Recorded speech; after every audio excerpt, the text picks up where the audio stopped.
I'd like to take this opportunity right now to introduce to you Joshua Nadenherney Calciano.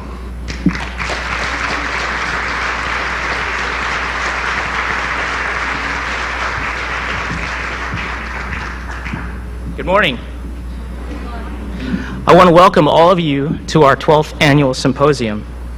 And out of curiosity, how many of you, this is your first time attending? Wow.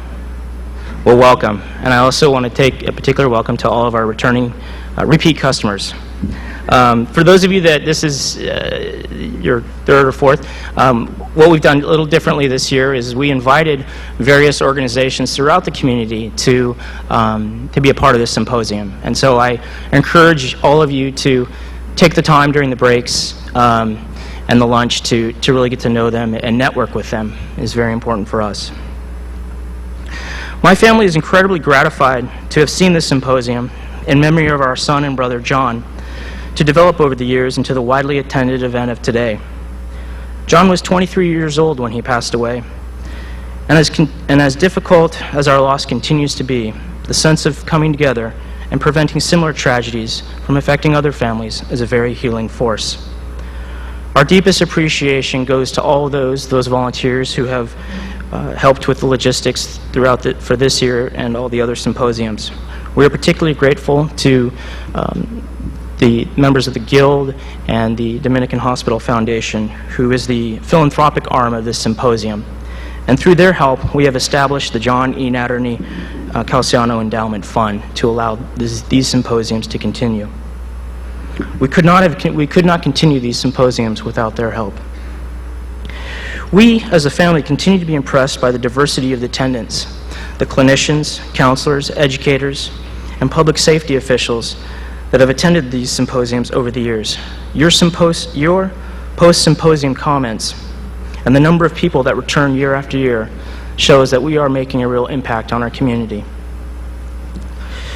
In summary, I want to thank all of you for being a part of this symposium and hope you find the information beneficial in your work. Now, in the words of my mother, these symposiums are a wonderful legacy and give a real sense of purpose to John's life. Thank you.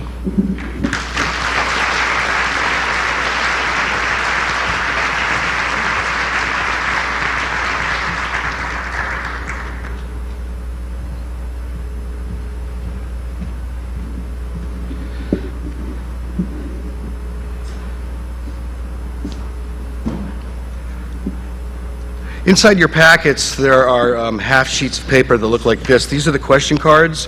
We have found through the years that the best way to do a question and answer in a crowd of this size is to, throughout the day, if you have a question that you're burning to ask one of the panelists or all of them, to write it down. There'll be baskets here on the stage and out in the area during lunch, and at about 2:30 we'll be collecting them all up, and there'll be a question and answer session, also called the panel discussion, at the end of the day, where Dr. Freddie Weinstein will moderate the questions and read through as many questions as we can. We do group them into generalized categories. So that's how we ask questions today, and that really will make it best for everyone participating. I did say earlier that I wanted to mention the DVD, Minds on the Edge, Facing Mental Illness, Ignite a Conversation about Mental Illness. This is a great DVD, and two of our speakers today are present in this DVD, and I think you'll all find it useful, and it is what we're doing here today. We're igniting a conversation. It is about perspectives. It's about all the perspectives. It's about family, it's about individuals, it's about our community, and it's about how we treat each other.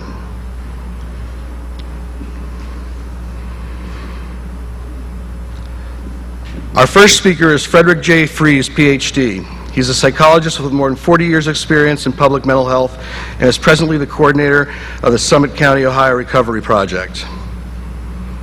I'm going to take a moment now to also mention that Community Television of Santa Cruz County is recording this event and it will be broadcast repeatedly throughout the coming years on public television. And if you want to obtain a copy of today's event, you can contact Community Television of Santa Cruz. We really do appreciate them doing this. Fred has been serving consumers in the Akron area for many years. For 15 years until his retirement in 1995, Fred was director of psychology at Western Reserve Psychiatric Hospital. He is also a consumer, having been diagnosed with schizophrenia as a young Marine Corps officer. Despite his disability, he was able to gain a degree from the American Graduate School of International Management in Phoenix, Arizona, and a doctorate in psychology from Ohio University. Fred founded the Community and State Hospital section of the American Psychological Association. He currently holds psychology clinical faculty appointments in the psychology programs at Case Western Reserve University and at Northeastern Ohio University College of Medicine. Fred is the longest-serving member of the Board of Directors of the National Alliance for the Mentally Ill.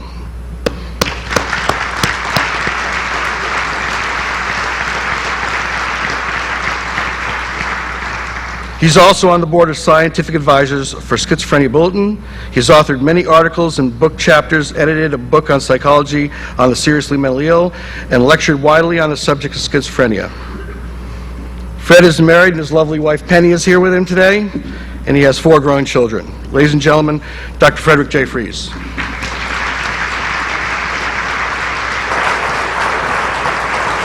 Thanks, George.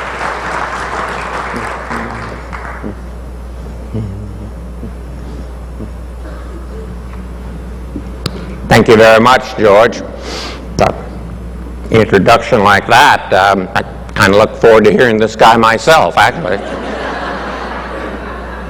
It's very nice to be here. I was very moved having dinner last night with members of the Nat Hurney Calciano family and the work they've done to put this annual event together, and thank you all for being here. Now, can everybody hear me all right? In the back? Okay. As George mentioned, I'm a psychologist, a Marine, and I have schizophrenia.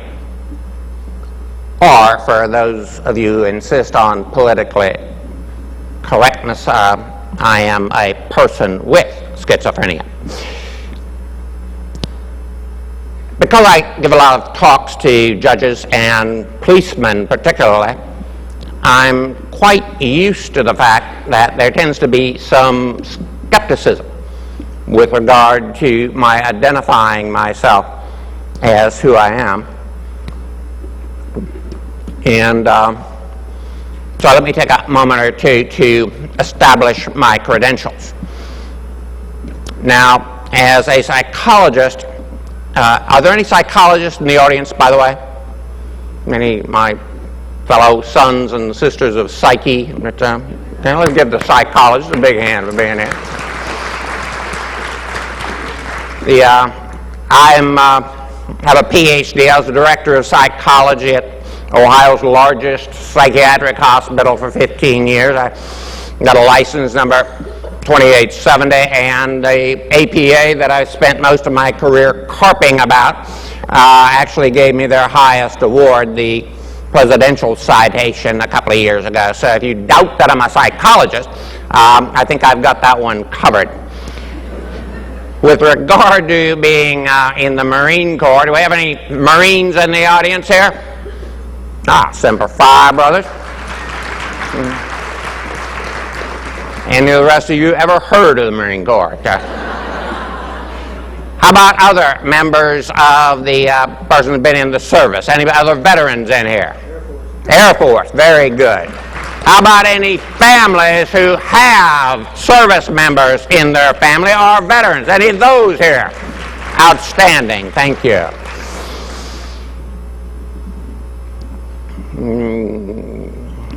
Not hard proving I'm a Marine. I'm actually retired as a captain. Got a card right here.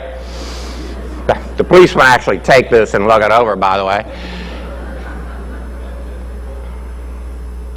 Got 2 covered. The third one, however, my being schizophrenic, gets a little more difficult. I cannot tell you the last 40 years how many people have come up to me and said something like, You don't look like a schizophrenic to me. So, in case I can tell you, I've been taking these medications for the last 40 years. I can tell you I've been hospitalized, mostly involuntarily, for some 10 times in 10 different hospitals in 3 states. I can tell you I've been put away as insane and told I would probably spend the rest of my life in those state hospitals. But let's see, somebody telling you something. What kind of evidence do I have? Well, when I began getting better, went back to graduate school in psychology, having been a Marine Corps security officer and having worked in prisons for several years, I decided to do my dissertation on something to do with criminal justice.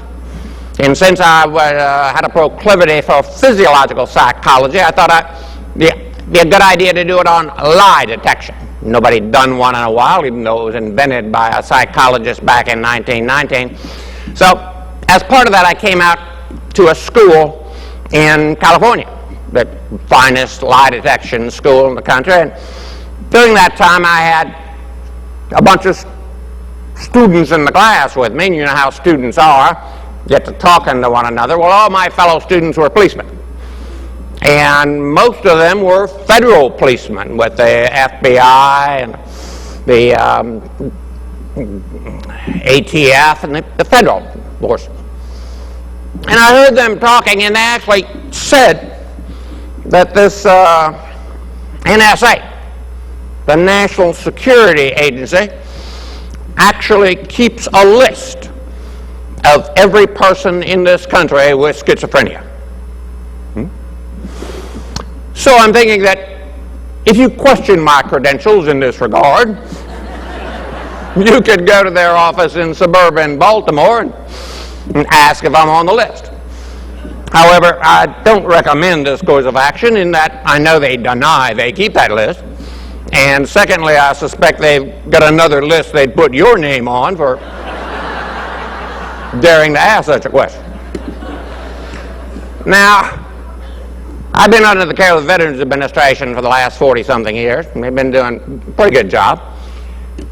Unlike the NSA, the Veterans Administration, while it also keeps a list of all veterans with psychotic conditions, bipolar, schizoaffective, schizophrenia, in the country, unlike the NSA, they're very proud they have that list. They brag about that. In fact, they keep that list in Ann Arbor. And I've asked them. They assure me I'm on their list. But if you go and ask, who is Dr. Fred Frese on your list? They'll say something about privileged communications, confidentiality, and in recent years, HIPAA regulation. We can't tell you anything about HIPAA. So what's a poor schizophrenic to do? What kind of evidence do I have that I, in fact, have this disorder that I'm constantly told that I have? Well, I do have some evidence. One is you can see it, my mouth moves here when I don't want it to, particularly when I get a little nervous. This is called, as you professionals know, buccal activity. Buccal is from the Greek for mouth or cheek, and it's this twitching that comes. Most of us with this condition over the age of 40 or so have these Parkinsonian tardive dyskinesia type symptoms. There's actually, the psychiatrists actually have a test called the Abnormal Involuntary Movement Test, AIMS, the AIMS test. And on that test, they will mark you from 0 to 4, depending on how abnormal your movements are. And I was just given my annual evaluation a few weeks ago, and on that test, currently on a scale of 0 to 4, this degree of twitching, and I have some other twitches, this gets you a 2 on the buccal subscale. Now, if it were the top, the 4,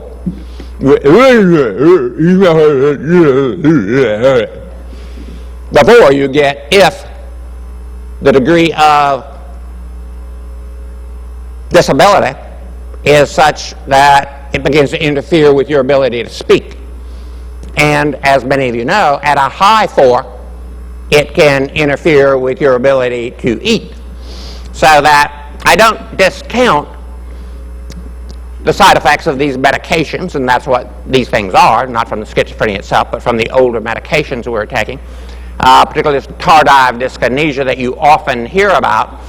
But if anybody wants to ask me, where would you rather be?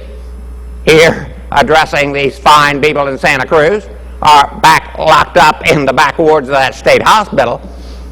This is a no-brainer.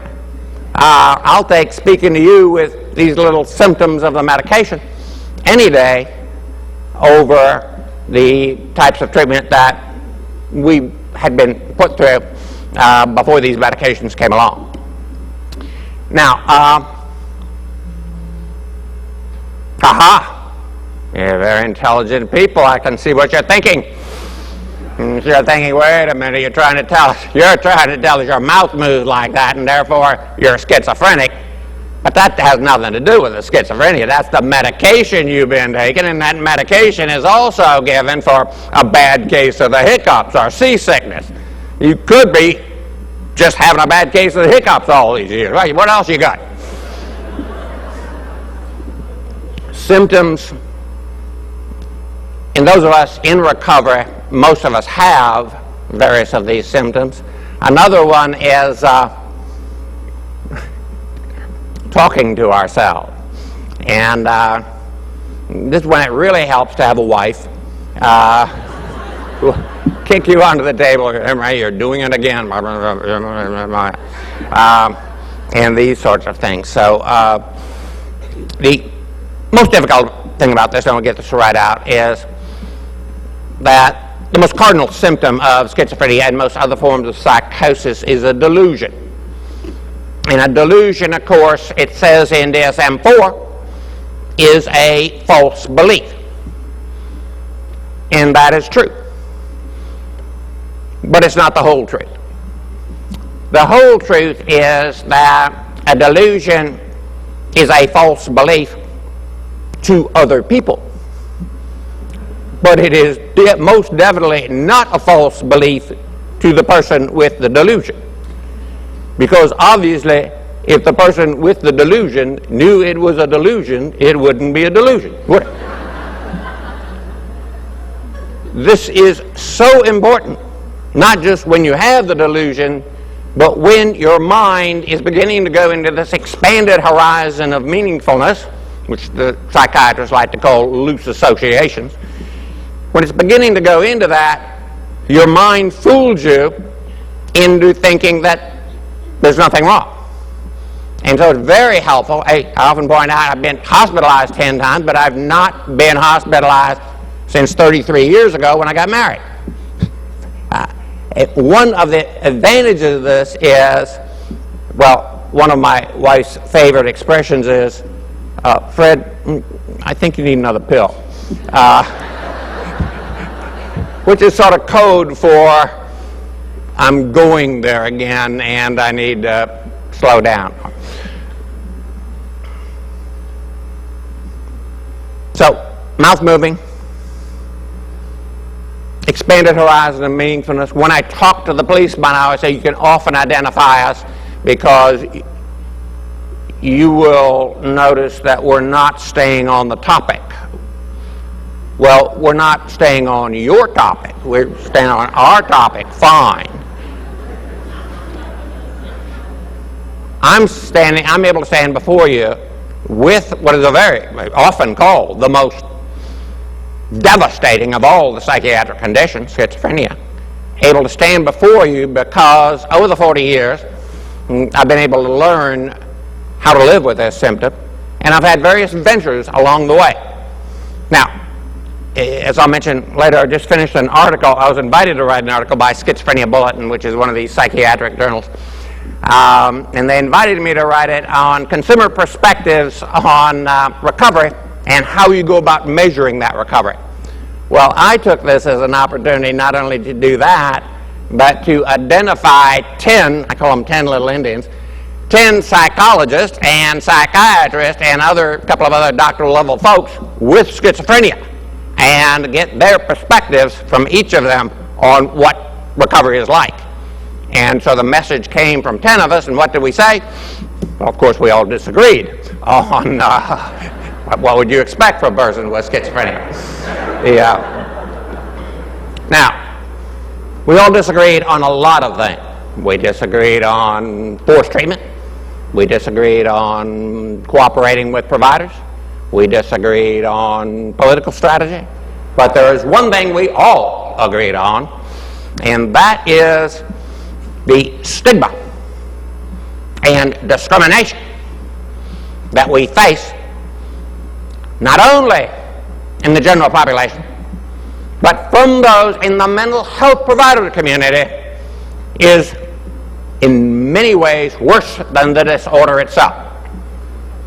Now, right now, we in Akron, Ohio, are very proud of the fact that we are putting in, we just had the groundbreaking, wall-breaking last week, the National Museum, $16 million edifice, National Museum in Psychology in Akron, Ohio. And in the last 2 years, part of the process leading up to this is we've had world-famous psychologists come in and tell us about the history and this sort of thing. One of those, and each make a speech. One of those last year happened to be world's foremost authority on inclusion. And I'll call him Dr. White. And I'll call him Dr. White because, well, that happens to be his name. Dr. White gave one of the most passionate, fantastic talks that I've ever heard on inclusion.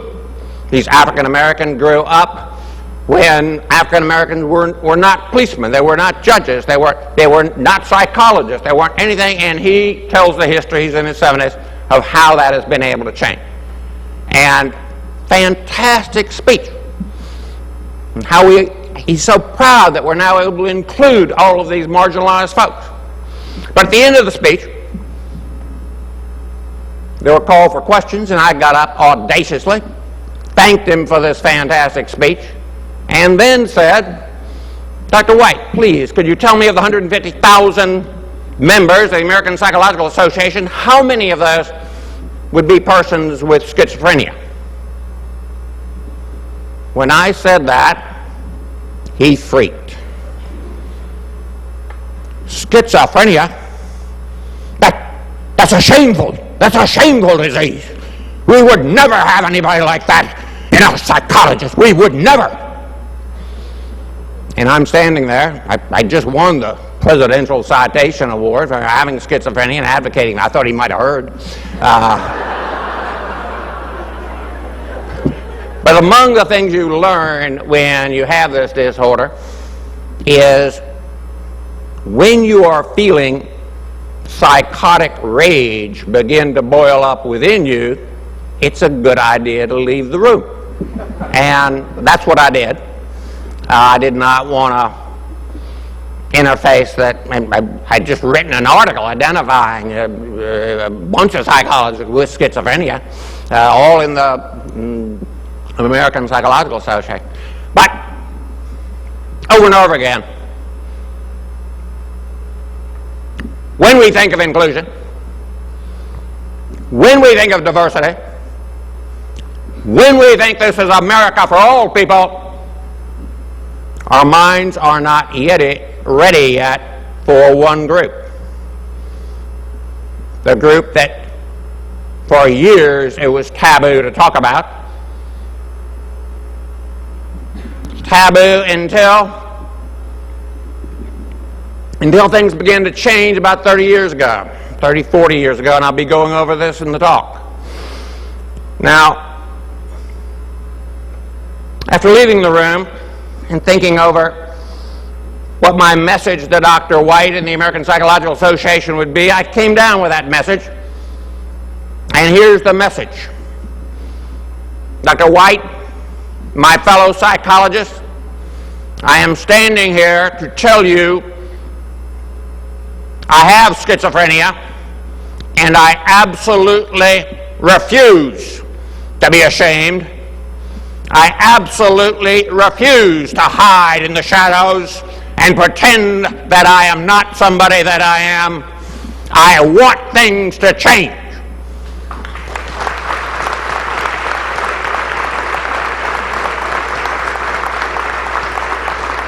Now, thank you. I have a question for those of you in this audience today. Is there anybody else in this room who refuses to go on being ashamed of the fact that they've got some form of mental illness? Anybody? 1, 2, 3. Would you stand up, please, and identify yourself? Ladies and gentlemen, would you give these folks a big hand? And let me ask this question. Are there any family members of persons with serious mental illness who are no longer going to be ashamed that they have mental illness in their family? Would you stand up, please? Would you stand up and identify yourself? Well, let's give a big hand, and let me tell you something. 30 years ago, there would be nobody standing in this room because insanity in the family was something too shameful. Thank you very much. So shameful that in our state hospitals we have laws that prevent us from putting the family names on the gravestones because you might embarrass the family. That's beginning to change in some states, but that is the culture that we live in with regard to serious mental illness. We have grown up. We have grown up with certain subliminal, subconscious mindsets that we need to change, and is beginning to be changing. But professionals need to do something beyond just treating us. They need to get on board with helping us change the attitudes in society toward how society looks at persons with mental illness. Looks at, oh, what do you mean by that, Dr. Frese? Well, let me tell you. This is California, right? This is where they make the movies, right? Got anybody in here who's never seen a movie? I just gave a talk to some Amish in Ohio. Half the hands in the room went up. I ruined my speech.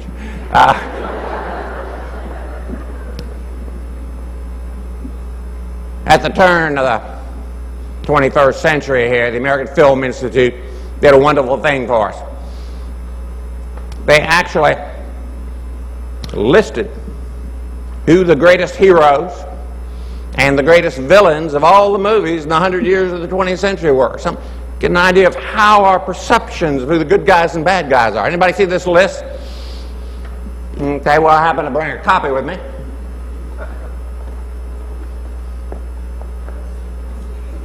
The greatest hero, everybody hear me now that I'm over here? Okay. The greatest heroes in the movies of the 20th century.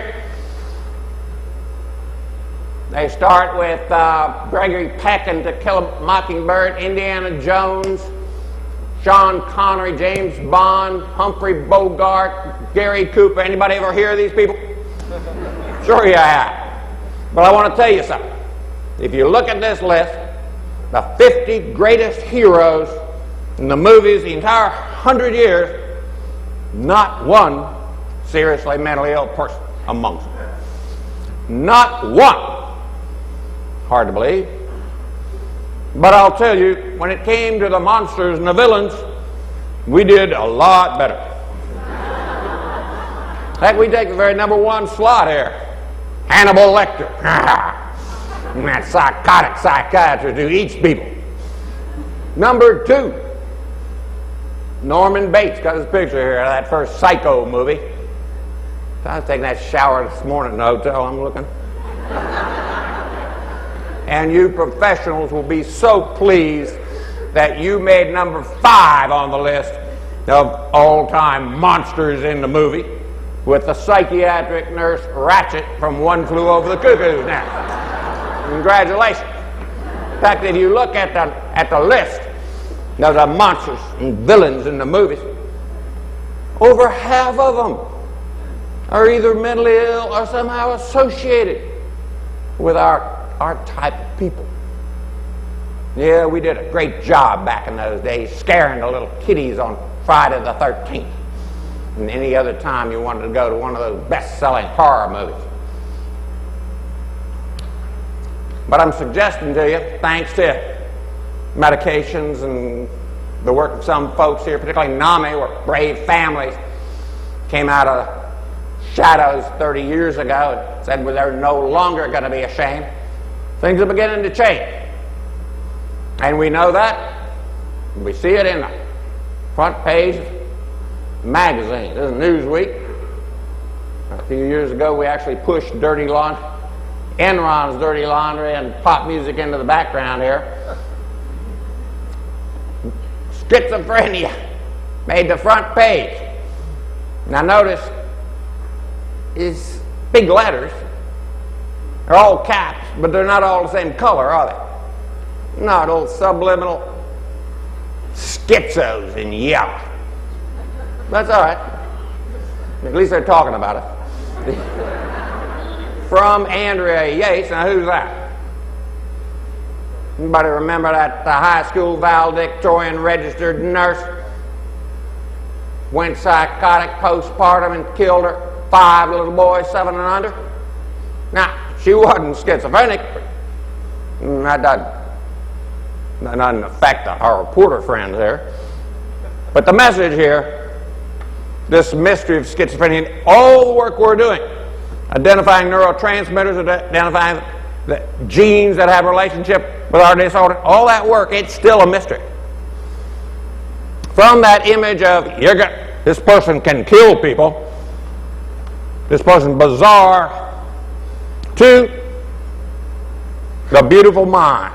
Now, beautiful mind, to me, is just a fantastic change in big moviedom's portrayal of the mentally ill. Of course, it's that Academy Award-winning film Ron Howard produced, story of John Nash, won the Nobel Prize in Economics in 1994. Here he is getting his PhD from Princeton at age 22. Here he was in 1994, the year he won the Nobel Prize. And give a lot of talks, and long ago I realized that when there are this many ladies in the audience, the ladies would much rather look at a picture of Russell Crowe here than they would of John Nash.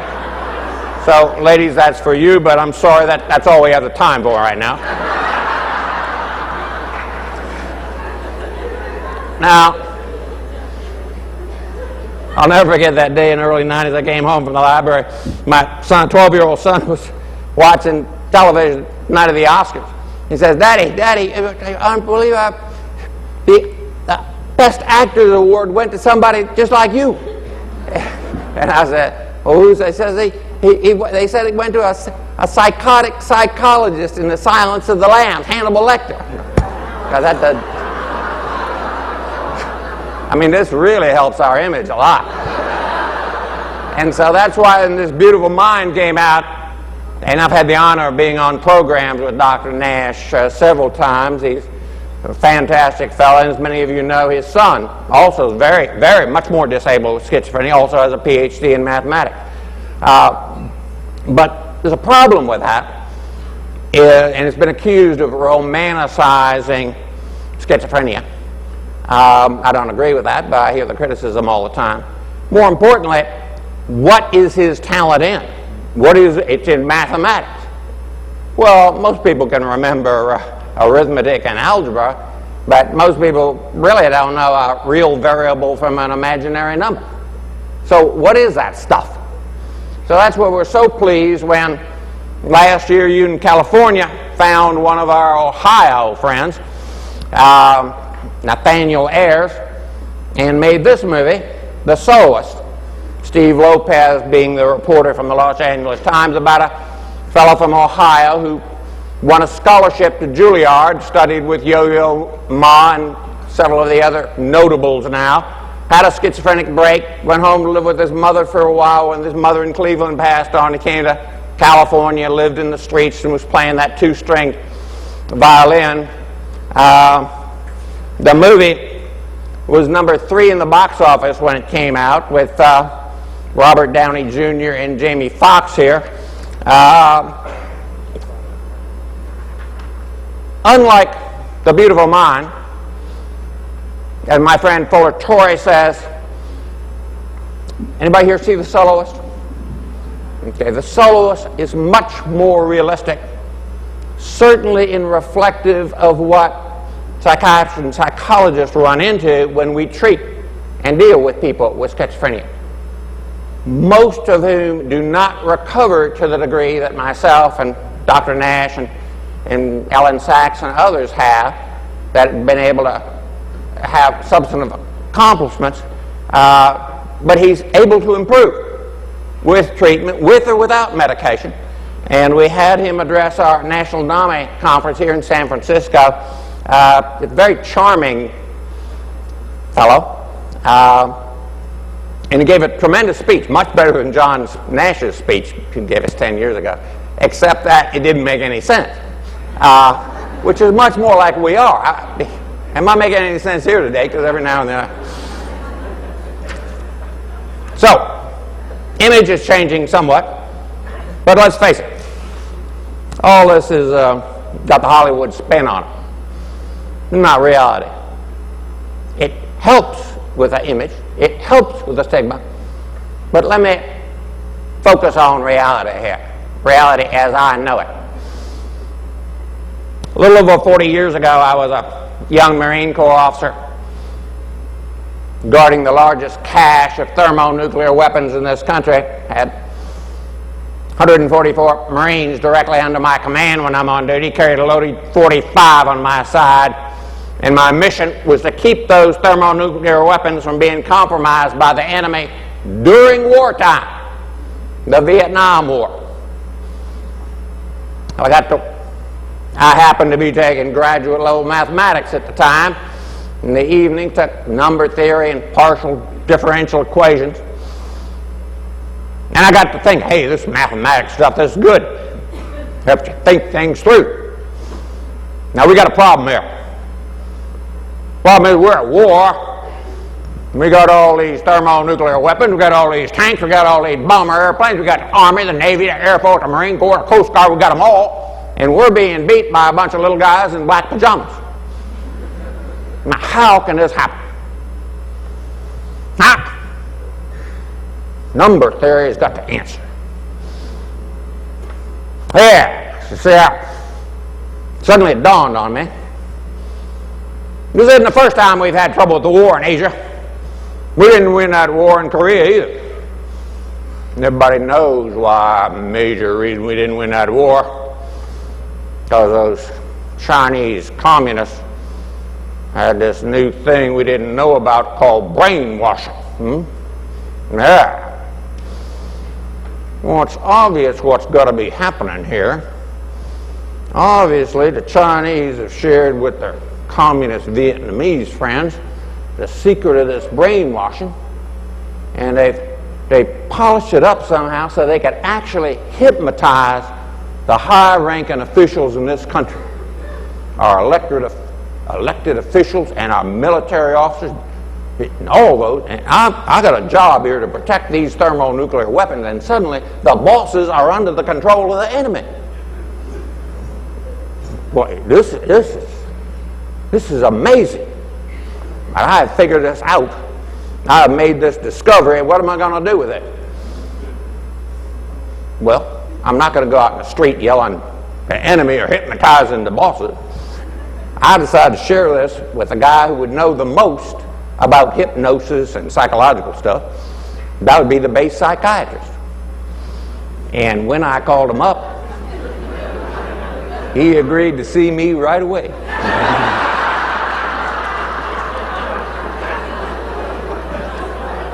Yeah, went in, sat down, told him, he's a fairly young fellow. Told him all about this, and he listened very carefully. He must have had one of those buttons you can't see, because when I got up to leave, there were these two guys in white coats, one on either side of me. I think one of them might have later been elected governor of Minnesota from the size of them. Yeah. And that was my introduction to psychiatry. Put me down in a But wasn't in the psychiatric ward. They actually walked through the psychiatric ward into a seclusion room. It was padded. Now, I'm not stupid. It's obvious. That psychiatrist is also under the control of the enemy. And they're going to take care of this by not letting this secret get out. He's going to tell his controllers, and they're going to send somebody right across the street there, see him out the window in the woods, and be a sniper, and they're going to kill me. And so I'm going to solve this by making it as little a target as possible. Punch down like this, and that round comes through. I want to bounce around a few times before it hits me. When I move, it's going to be against this wall. Anybody comes to visit me, I'm going to, I got a way I can see. They're under hypnosis. And then, I get a look at my chart. Not supposed to see your chart, but I saw it. Lieutenant Frese, paranoid schizophrenic. Can you believe this? I've been busting my chops 24/7 during wartime, just been selected promotion to captain, and they're calling me a crazy person. Well, took me a little while to figure it out, but then I figured. You see, my government's trying to protect me. They got me labeled to be a crazy person. So the enemy will think I'm crazy, and they'll think nobody's going to believe anything I say, and so they won't have to kill me. And all I've got to do is pretend to be a crazy person until this blows over and I can go on with my life. Notice, there's nothing wrong with me. I have made a very important discovery, but there's nothing wrong with me. Now, because it's such an important discovery, they're not going to leave me in Florida. They're going to take me to Washington, where the president is. In fact, they're going to put me in what they used to call the President's Hospital. There it is right there. Bethesda, House of Mercy in Hebrew. It's a U.S. Naval Hospital, 16 floors where they put the officers. Mr. Obama today gets a hangnail. They're taken to the bottom floor to work on the hangnail. It's an important place. Now, of course, I'm going to be in an important place because I've got the secret to end this war. 5 months they keep me up there. Brand new medication come out just a few years ago, a thing called Thorazine. Anybody here ever heard of Thorazine? How many of you here have actually tried Thorazine? Okay, for the rest of you, we're arranging to have a little sprinkled on your lunch. You really can't understand what these side effects are like unless you actually experience them. 5 months I'm in Bethesda. Nothing wrong with me. I'm taking it as a medicine. In those days, they didn't have anything for the side effects. And the akathisia, we called it the walkies, and everybody walking back and forth all day long. Hey, therapy. Therapy in those days, all dominated by psychoanalysis. They knew what the problem was. The problem was your mother. And so I'd go down to my therapy once or twice a week, a little chit-chat. Now let's talk about your mother. Didn't take me long before I'm thinking, what about your mama?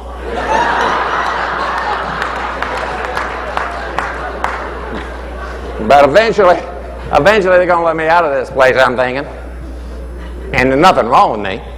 But I do have a problem in that I'm going to be coming right out of the psychiatric ward, and when I go to get a job, they're going to say, well, I've been on the counseling, and I'm not going to lie.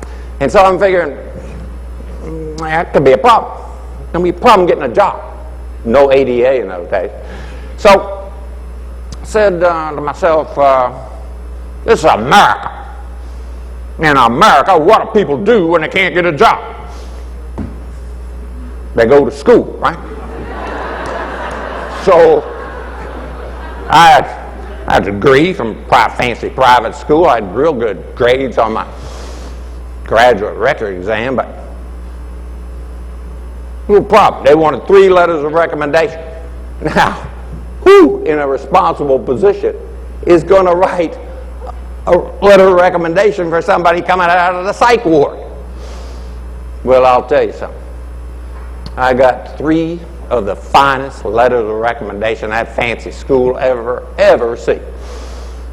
One from a commander, one from a captain, and one from an admiral. Now, how do you think I was able to do that? Who do you think were the patients with me up in the psychiatric ward?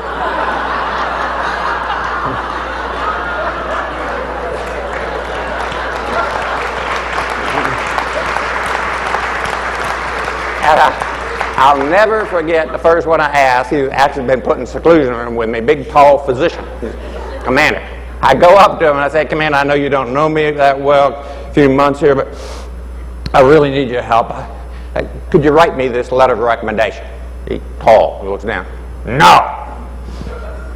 Takes a couple of steps. No. Takes a couple more steps. No. But if you write it, I'll sign it for you. And that's how I know I had 3 of the finest letters. Now, that's funny. We all laugh at that. In all humor, there's a little truth, and in all humor is a little big message. The message has been, we want to change this, and we have been changing it. We don't turn to our feeders and keepers, the professionals, the business as usual type. We don't turn to them. We turn to the people who are in the same circumstances we are for help. How are we going to change the system? And it's been working. Now, got out of Bethesda, went back to management school, got 8 job offers, and one of them made the mistake of not giving me a health care questionnaire to fill out. And so I took that job. Sent me to Ohio, worked about 3 months, and began to have another adventure. I haven't got time to go into the details of how I broke the code of the universe that time during a Catholic Mass ceremony. But I actually, during the high Mass, actually walked down the aisle and started helping the priest with his ceremony.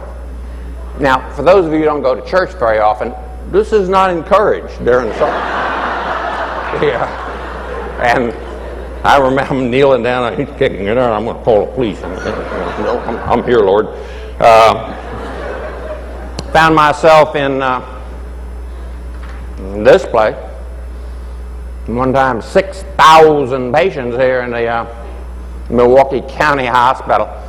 I thought I'd ushered in the Armageddon, the Holocaust, the end of the world. Turned into an atomic bomb there in the middle of the Mass ceremony. But I noticed something. I'm strapped down to this bed. I noticed, I thought I'd be in heaven, or couldn't be in hell because it wasn't that hot. And the whole universe had been destroyed in my mind. But I noticed it wasn't that clean. So I figured, okay, when I get out of here, that must be my penance. I'm here in purgatory, and I'll clean up this place. And so that's what I did. I got a rag and I started cleaning the day room. And for about a third of those of us diagnosed with schizophrenia, we would be diagnosed with OCD if we didn't have schizophrenia. And so I must be one of those people, and I'm going. And so they thought this was, they being the staff, must have thought this was some kind of a sign or symptom. They took the rags away. Don't let them have any rags. Well, to not stop a man on a mission, I'd wait till they weren't looking at it, licking it. Oh, you think that's bad? Try the bathroom. I mean, I'm very sad. In fact, later when I'm working in the state hospital, I've got a patient who eats feces. It reminded me of myself because I'm in a state very sick. Eventually they took me up to the social worker, got up on his desk, bowed down, and he says to me, well, how are you doing? Well, fine, of course, nothing wrong with me. He said, well, are you ready to go? Sure. Now, later I realized they needed a bed. But I found myself out in the streets this time, and this time, that Fortune 500 company did not like the fact they had a schizophrenic they didn't know about not working for them. So I spent the next year and a half wandering this country. My wife doesn't like to say wandered, but traveled. Hospitalized in Texas, hospitalized in Alabama, and eventually hospitalized in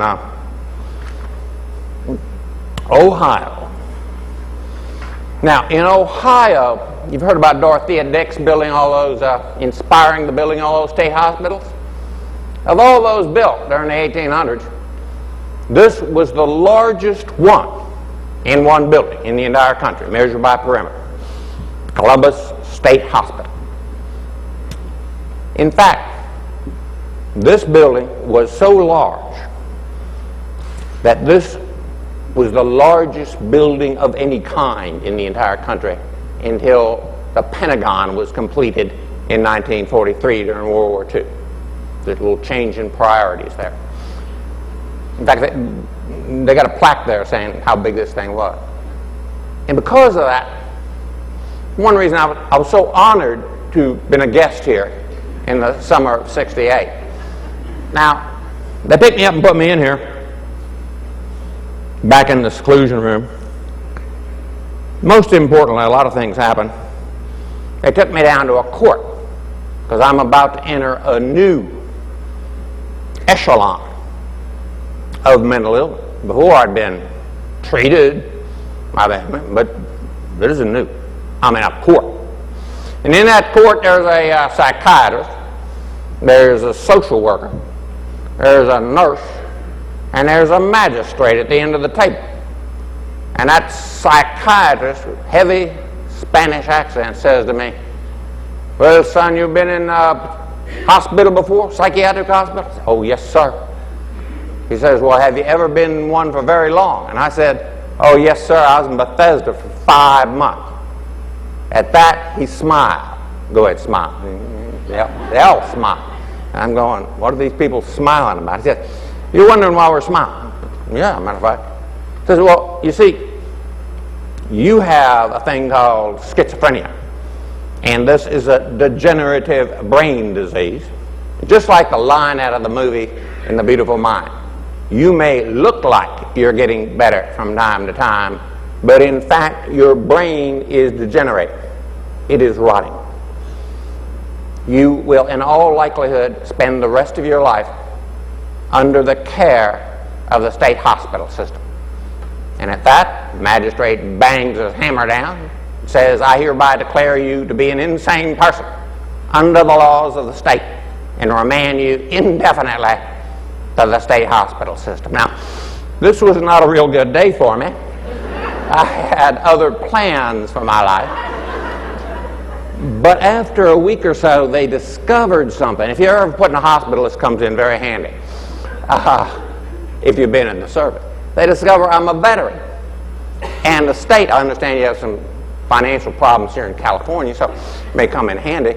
If they put you in the state hospital and find out you're a veteran, they will, with your permission, ship you to the Veterans Hospital.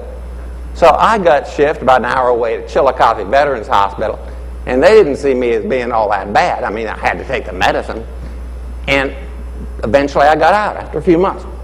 Now, stigma. I wasn't homeless. I was living in the hallway of one of these boarding houses these students at Ohio State lived in.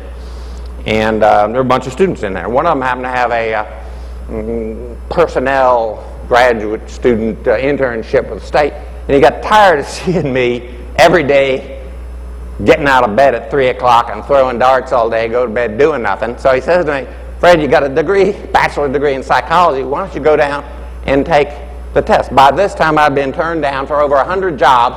Everybody, one way or another, saying, "We don't hire mentally ill people." And so I wasn't real up for this, but I went. And I'll remember this the rest of my life. I go into the lady, get the application, fill it out, and third question on the test, on the application was, "Have you ever been committed?" I just come out of insane asylum. I checked yes, handed it to her. She looks it over. She said, "Oh, you made a mistake." I said, "Excuse me, you made a mistake? You check it?" "Yes, they are uncommitted." I said, "That's not a mistake." Her jaw dropped. She just says, "Well, we can't take you."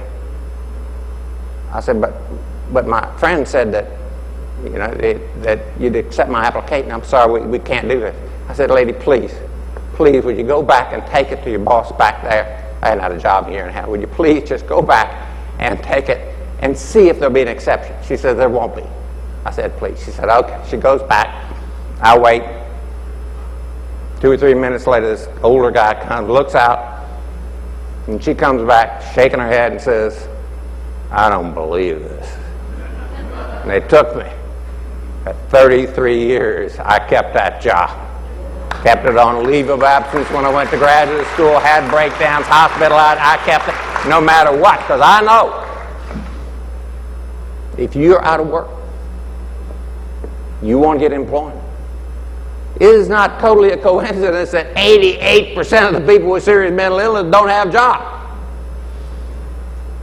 Now, currently for the last 15 years, my major job has been getting persons like myself jobs. I learned real quickly. Most of us with these disorders have a hard time working full time. But just because we have a hard time working full time does not mean, just because we can't work 40 hours a week, does not mean we should not have a dignified place being able to contribute in society. And so this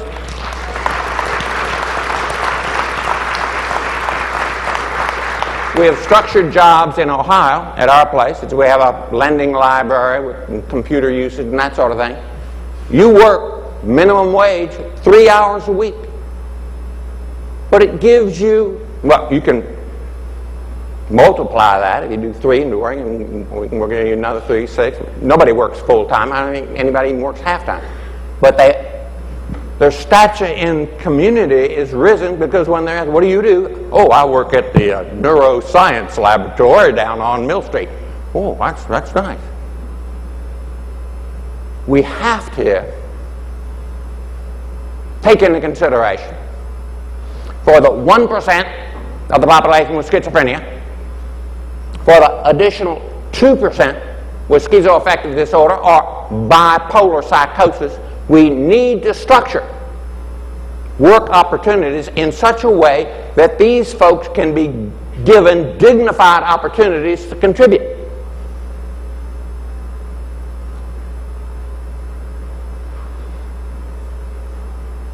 Now, when I'm in this hospital, they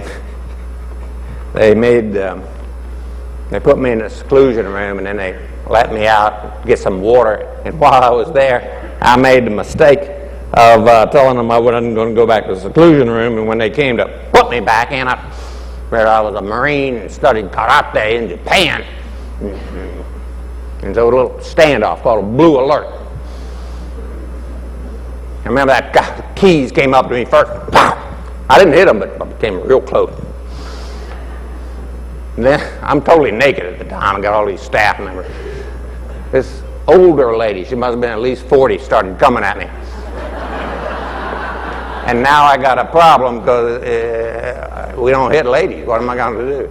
And she came and she grabbed me by the arm and said, "Come on, Fred, we're going back to your room." And I immediately used my karate and scrape her arm off. I had to, in my mind, I had to have some dignity, and I had to be called not just Fred, but I had to be called Uncle Fred. Uncle Fred was here to free the slaves of psychiatric oppression. Uncle Fred. And so I said, "That's Uncle Fred." She looks around at this staff, looks back at me, and she says, "All right, Uncle Fred, it's time to go back to your room." And I stuck my naked chest out and said, "Yeah," says, "Uncle Fred has decided to go back to his room." In the seclusion room. Well, if you're ever locked up and you know karate, don't tell them. Because they don't let you out of that seclusion room once you find out. I was 3 days in there, totally naked, not out to the bathroom. I'm out there looking down. That 4th of July weekend, 1968. Yeah, it was right after Martin Luther King was shot, right after Bobby Kennedy was shot. I'm in his hospital. You can see the grandiosity here. I'm looking down, and I see smoke down this hill. The smoke was coming because right down that hill was Ohio's OP, the Ohio Penitentiary. The biggest thing in the history of Ohio penitentiaries was going on because the inmates in that penitentiary had rioted, taken it over, set it on fire, and that was the smoke. They brought in, later I found out, they brought in the State Highway Patrol, killed 17 people, big hole in that wall. You can go down to the State Capitol today and see the picture of them. But at the time, I'm floridly psychotic in that seclusion room, and what am I thinking? I'm seeing this smoke, and I'm hearing big riot in that penitentiary. I'm thinking, well, if those inmates can riot and take over that institution, why can't these inmates riot and take over this one? And if they do and set it on fire, are they going to take the time to check all these seclusion rooms? No, they're going to run. And I don't like swarming around in my own feces here. I can still smell the stuff, but that's a lot better than burning alive. So I'm panicking. I am panicking. Now I'm looking at these guys, and one of them just turns on. It dawns on you. Light comes on. Hey, in the history of the United States of America, these prisoners riot all the time and take over the prison. But never has there been an incident of the mental patients getting organized to take over their place. And I'm looking at these guys and I say, in fact, these guys couldn't organize themselves to do anything. So I'm happy immediately that these guys can't possibly take over this institution. But on the other hand, this is civil rights time. We got African Americans, we got Hispanics, we got women, we got traditionally marginalized people marching, getting their rights. I haven't had a job a year and a half because I'm mentally ill. We don't hire people like you. And it dawns on me, we can't organize. Things are never going to change. We are never going to get rights. That's the way it is going to be. We are going to be left out of the civil rights movement, etc. Those hospitals, they look nice on the outside, but on the inside it's just like a bed I was strapped down to in Milwaukee, just like 80 beds on the unit in those days. Here's some typical satisfied customers. With the new laws, of course, came out, we went from over 500,000, as you know, to less than 50,000 a day in those state hospitals. Where are we? Homeless. Homeless at first, we get freedom. We got our freedom in those hospitals. That's wonderful. We got freedom to do all kinds of stuff. Got freedom to live in the street, got freedom. We even got freedom to be psychotic. Problem with freedom to be psychotic is we got this disorder that tells us we don't have the disorder. We got the delusion. One guy coming out of state hospital right after those laws were changed in the early 70s, Wisconsin, gets out of state hospital. Hey, freedom. Gets themselves a place to live under an abandoned truck behind a restaurant right near the dumpster. Trash can, where I can eat food. Trouble is, they emptied the trash can once and he doesn't have anything to eat. Well, he eats the nearest warm thing he can find, his own feces. Hospital workers come out and say, hey, we know this guy, giving his freedom, take him to court. Laws now say, you've got to be not only psychotic, you've got to be eminently dangerous to yourself or others. Doctor, is eating a little bit of your own feces, will that necessarily kill you? Well, not if you only eat a little bit. You can't hospitalize. That's one reason we kept all these people out. And what? Who picked up the slack with these? Who's humane? Tell you who's humane, the police.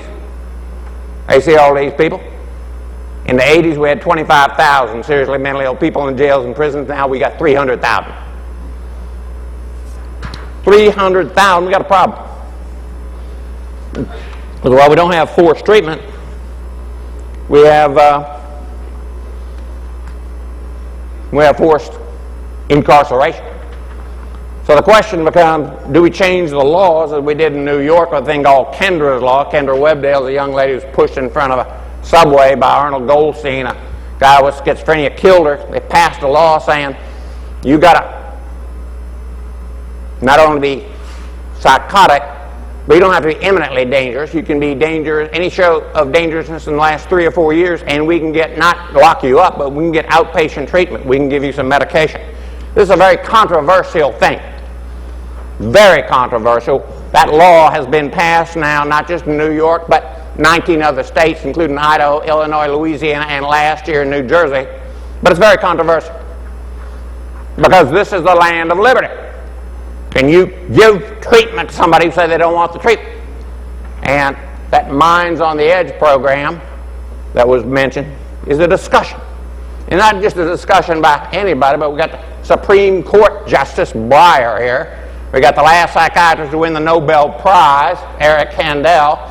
We got Ellen Sachs, who just won the MacArthur Genius Award. She's got schizophrenia, but she also happens to be the associate dean of the law school at USC down here in Los Angeles.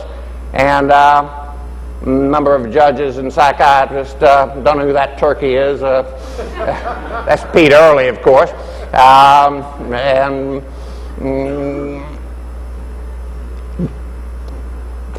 This was on public television all October, and then we've got road shows around the country where we bring in notables, judges, and university professors to discuss this issue of, do we want to continue policies that... Now, I want to say something that's very important. I'm a person with schizophrenia. I believe nobody in this country, nobody should ever be given forced treatment against their will. Nobody, unless they need it. And the question is, who decides who needs it? In the history of this country, we've gone through a period that I just barely missed being lobotomized, being electroshockized. Now, I've certainly given a lot of these medications, many of them I didn't want, with terrible side effects. I know that forced treatment can be bad. But I also know a lot of those that didn't get that forced treatment, who 70% probably would have benefited, find themselves in jails and prisons. And I've given talks to associations of people who run the prisons. I've had prison librarians break down crying in front of me saying, why do you mental health people allow the mentally ill to be victims of the predators that are in these prisons? 300,000. And I say to myself, well, I don't want that knock to come in the middle of the night, drag me off again and put me in the hospital. The policy is such that for my brothers and sisters, most of them aren't going to hospitals, most of them are going to jails and prisons, and that's why I say something needs to change here. And this outpatient treatment, we can get treatment to people. I personally am in favor, but I realize it's a very controversial issue. You've been given the CD video on this thing. I get to play the role of a 19-year-old female co-ed bipolar on here. It's a real casting challenge for me. In fact, Pete Early is my father in that play. Now, one of the most serious symptoms of schizophrenia is a total inability to time a talk so it's over when it's supposed to be. Am I still ending it? Got 10 more minutes? Okay. Starring in us here is Eric Kandel, who's brought in new science of the mind. What he did was he figured out how memories are formed by the proteins at the synapses, and they change. This book, Frese, I don't like the name, but I like the guy who wrote it, Pete Early. did a fantastic job. But the most interesting thing is, to me, of course, my fellow schizophrenic, there were three of us. Ellen Sachs, she valedictorian out of Vanderbilt, got a master's degree at Oxford, editor of the Yale Law Review, obviously the Yale Law School, gets a job at USC, works her way up, all the way, gets tenure. Now she can tell the truth. The truth being she'd been hospitalized 6 times, once for 5 months with schizophrenia during that journey. The interesting thing about it, Time magazine named this one of the 10 best nonfiction books of the year in '07. Name of it's The Center Cannot Hold. Oliver Sacks says the most lucid and hopeful memoir of living with schizophrenia I have ever read. Real proud of the fact that Ellen was not my co-author on this Schizophrenia Bulletin article. Ed Knight and I wrote it, sent it off to the editor, they sent it to her for the peer review. She sent back and said, I refuse to review this, I want to be a co-author. And so, am I going to turn down the MacArthur Genius Award winner? No. Now, the interesting thing about this, exceedingly interesting, is that book was reviewed. I did not read an unfavorable review. Everybody reviewed it, Time magazine, NAMI, all said it was fantastic. And this guy reviewed it for the attorneys, Professor James Jones, Louisville Law School professor. Then 3 months later, after his review is published, he writes another review saying, that review I did of Ellen Sachs' book was the truth, but it wasn't the whole truth. The whole truth is that I, too, professor of law at University of Louisville, am a person who has been multiply hospitalized for psychosis. If you look at him, he's got a big scar under his neck here. He tried to commit suicide. And he'd been living with this, not telling anybody.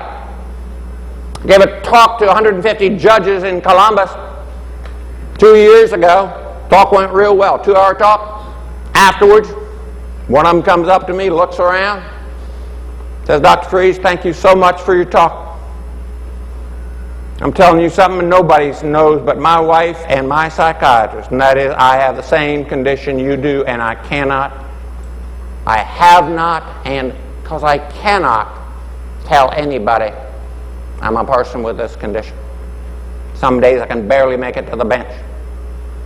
1% of the population has schizophrenia. Another 2% with other forms of psychotic conditions. An awful lot are functioning. Many of you, and I asked you to stand up earlier, and I know, many of you wanted to stand up and didn't. You're not quite ready for that yet. But the time's coming when the shame is going to be taken away from that disorder. Now, I was wrong in that seclusion room when I said we can't get organized, because some of us out here in California did. Coming out of state hospital, they're actually calling themselves the Psychiatric Inmates Liberation Movement, taking over the governor's office in California, putting out publications, the Madness Network News, all the fits that's news to print here. But the organization wasn't going real well until we realized we needed something we didn't have, and that was a T-shirt. So we got a T-shirt, shrink resistant. We don't need those shrinks. We can handle this all. That's Judy Chamberlain, her 1978 book, On Our Own. We don't like the guys in the white coats have absolute authority over us. I can tell you how many times I'm threatened with. You either do what we say or you're going to find out what electroshock feels like, young man. Yeah, I hear you, Doc. We don't want that white guy. And then the guy in the black robe, that Justice Breyer, you'll see him on the video, he said something that is so classic. We're discussing the psychiatry, what to do with the homeless people, whether or not to give them the treatment when they don't want it. And he says, you psychiatrists, mental health people are amazing. You discuss something, and then when you can't figure out the answer, you turn it over to somebody who knows even less about it than you do, the judges.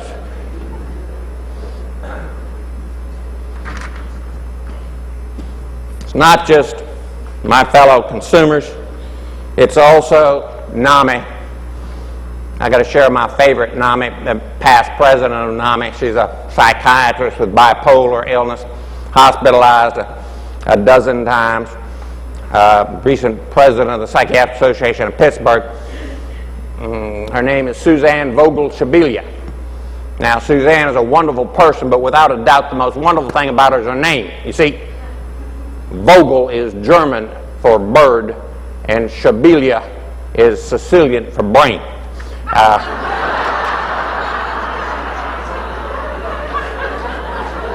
She's given me permission to do that, by the way. Now, when I go back to graduate school, I learned what the cause of schizophrenia is here. I won't read it to you, but it essentially says the cause of pushing a person who's vulnerable into schizophrenia is the schizoprenogenic mother. It's that mother using that double bind communication. That was the cause of schizophrenia. So I did research, went out in graduate school, and I got photographic evidence of these mothers. There are three of them. Look at the beady eyes here. 3 schizoprenogenic mothers and 1 dysfunctional dad. 30 years ago, they founded the National Alliance for the Mentally Ill, NAMI.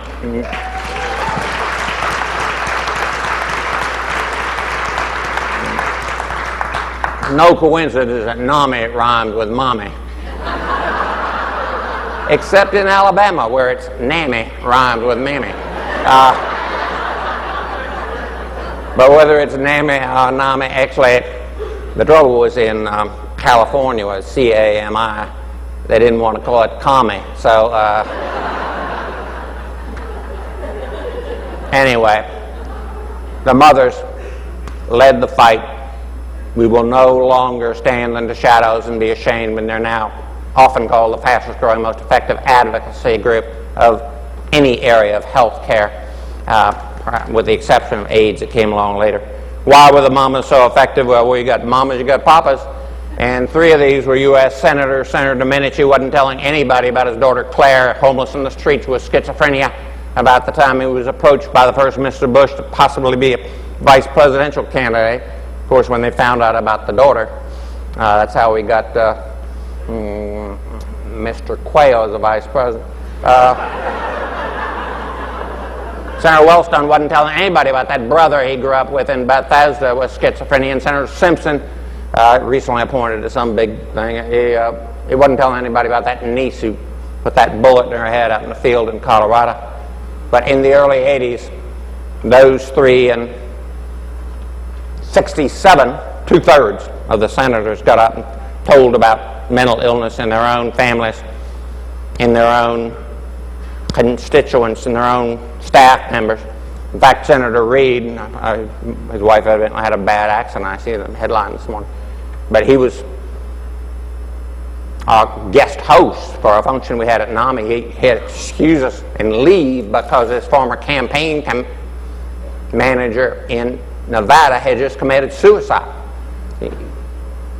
Not talking about these things is coming out. Now, have I got 5 minutes left? Sure. We got 5 minutes left. I want to share something with you because our ability to deal with these problems is getting better. This is the most often called the most quoted graph in all schizophrenia research, and it's a graph of what's the likelihood of your getting it.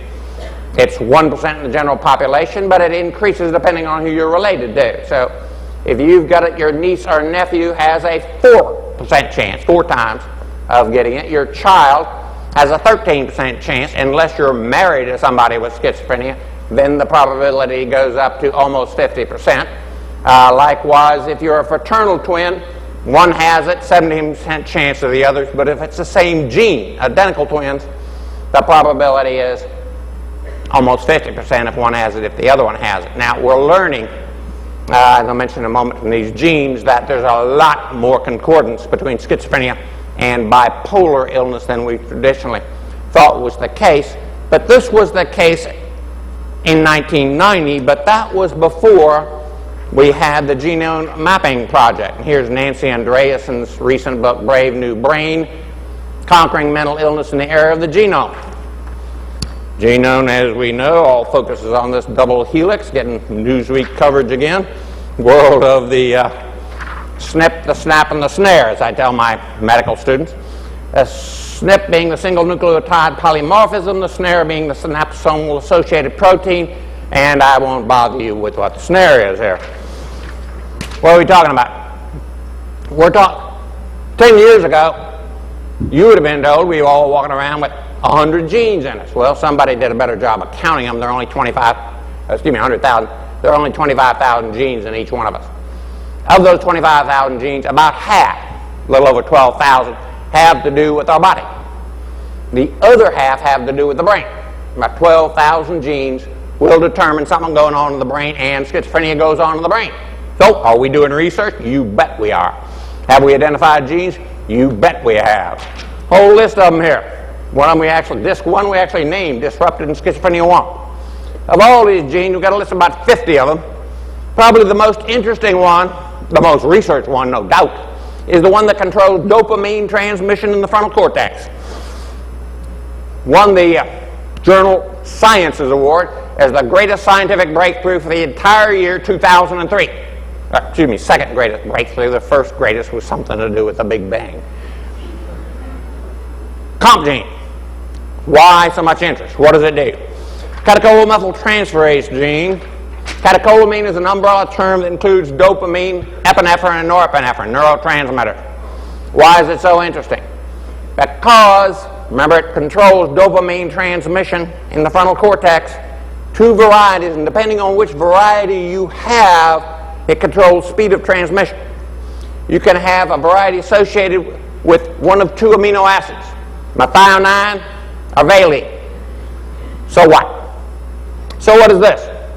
Biological Science 2005, replicated subsequently by Caspi, Murray, and others, shows that if you're an individual in the 25% of the population that has that methionine gene, and you smoke marijuana between ages 15 and 18, you luck out. You can smoke that marijuana till your head falls off, and it's not going to alter the probability of you coming down with schizophrenia symptoms. However, if you're in the quarter of the population that has, and half the population has both, but in the quarter of the population that has that variety, this gene, that's only associated with the valine amino acid, if you don't smoke marijuana, doesn't change your probability. But if you smoke it, that time of final synaptic pruning, late adolescence, you increase probability of showing schizophrenia symptoms tenfold by age 25. Everybody got that? Tremendous, now it's only 10%, but still, with this information, we are already planning to put up booths at the rock festivals up here, do some DNA analysis on these kids, so we can give them some good solid counseling, like, son, you know, you'd be better off if you'd stick to heroin.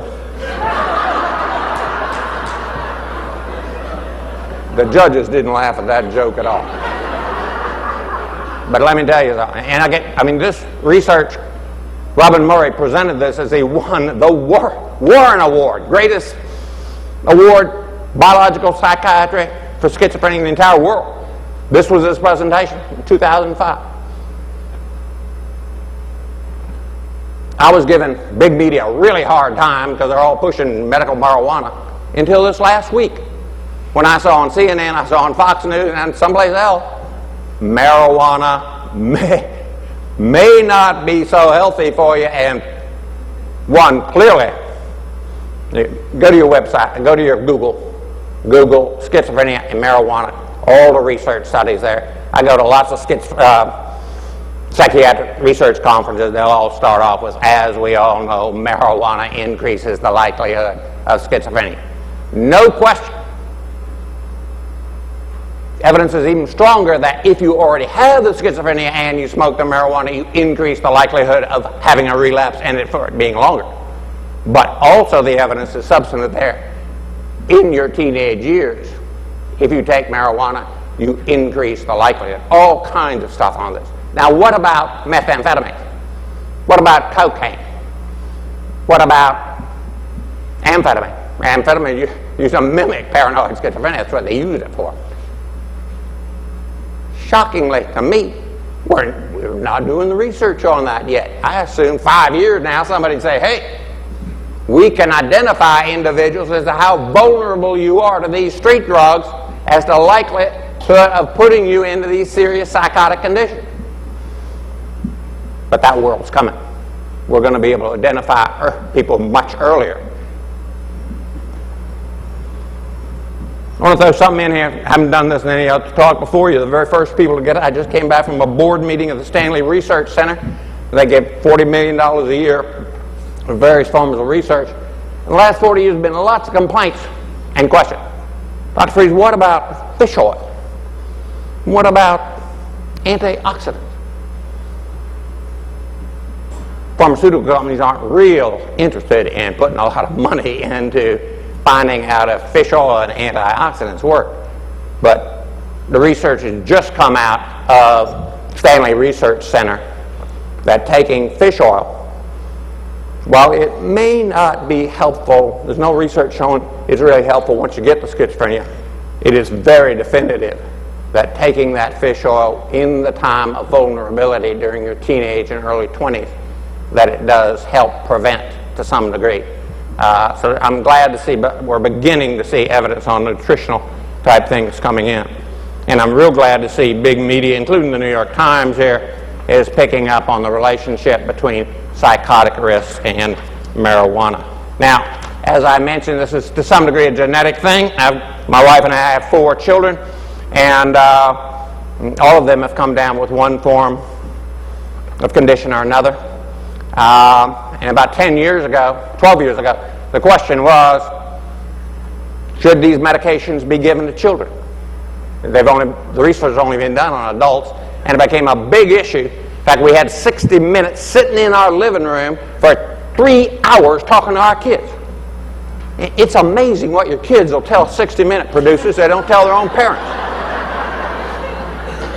But they got scooped by the Wall Street Journal, and we found ourselves on the front of the marketplace, the Wall Street Journal here, 12 years ago, my wife and kids, and we realized this was a real opportunity for us, because with 2 million copies of this coming out, we realized we didn't have to send out nearly as many Christmas cards that year.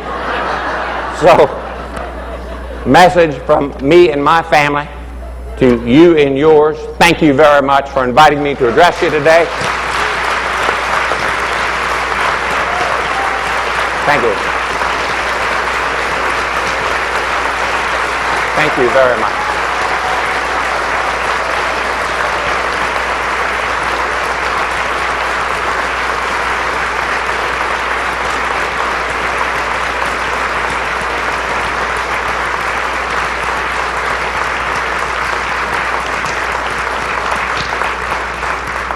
Wow, I don't get standing ovation that long. Thank you very much.